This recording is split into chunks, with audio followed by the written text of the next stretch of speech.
Debt really stresses me out. Thankfully, Man. I haven't had debt in a long time. Yeah, that is, God, that's probably, when I think about all the stresses in my life, I think debt is by far the biggest stress I've ever put on myself. I can't think of anything else. That's a good one, man. Yeah, and it's the thing about debt is you just said it perfectly. It's a thing that we put on ourselves. Oh, right? yeah. Someone else generally doesn't pour debt on you. There could be some sort of medical thing. It's illegal.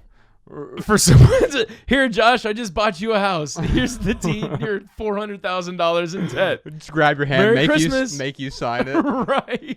Yeah, and so debt is really stressful, and it was a stressor. It was a low level stressor because I just sort of ignored it. That warning light was on my entire 20s, and then obviously in my early 30s until I got out of debt, 31, 32, and that light was just there, and you can't ignore it because it's flashing all the time. Yeah. And so you just sort of pretend it's not there. It becomes part of your everyday existence. Flash, flash, flash, flash, flash, flash. I used to tell myself, because someone had told me, it's good to have a little bit of stress, and that's what I would tell myself when I felt that indicator with the debt. Yeah. It's like, oh well, I'm supposed to have a little bit of stress in my life. Yeah. But there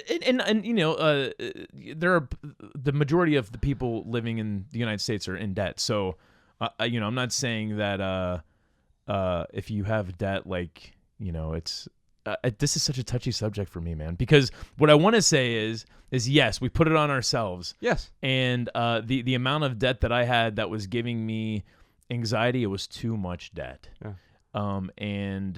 Yes, that should have been an indicator for me to change it. Yeah, I think most people in the United States either have debt or have had debt at some point in time. Yeah. And if you have debt, you're broke. I mean, there's no other way to really say it. It means you can't afford the thing that you have. See, you're right? much more direct when it comes to debt than I am. But I'm saying this in a loving way, like the way I would say it to Ella when she's 15 or 16. Of course. And I would say, hey, if you have debt, you're broke. But here's the good news: we've all been broke or broken at some period in time. That's okay. What's not okay is to continue to be broke or broken without a plan to get out of that brokenness that we are experiencing.